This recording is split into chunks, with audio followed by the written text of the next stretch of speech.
Embedded in Clemson's background is a long history of slavery that took place on the very land we walk today, the Clemson University campus.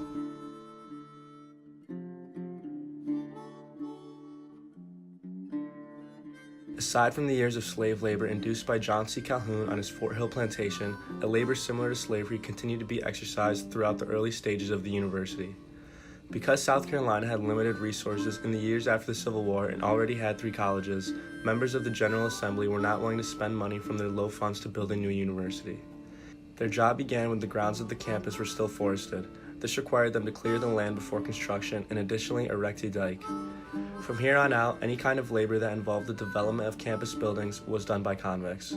There were typically 50 convicts on a single site at one time, but during the brickmaking period it increased to 150.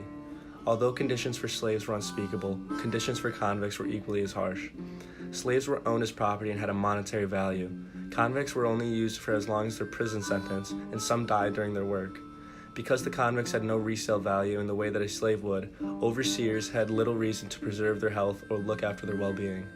They lived in stockades located where the present-day Strom Thurmond Institute lies, but the living conditions remain unknown. One of the most well-known buildings on campus, Tillman Hall, was named after the former governor and U.S. Senator in 1900, Benjamin Tillman. Approximately 1 million bricks were made and used in the construction of the building. In a speech in Congress, Tillman stated, "We of the South have never recognized the right of the African Americans to govern the white man, and we never will."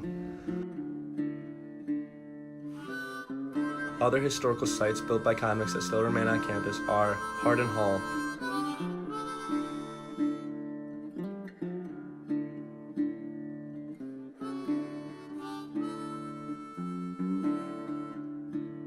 and the Trustee House, home to the first chemistry professor. Another building on Clemson's campus that was constructed by a predominantly African American convict labor force was Sykes Hall.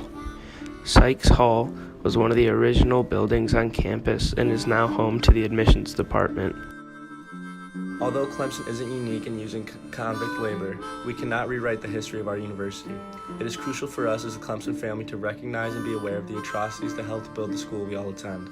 This time period of Clemson can be best said as history hidden in plain sight.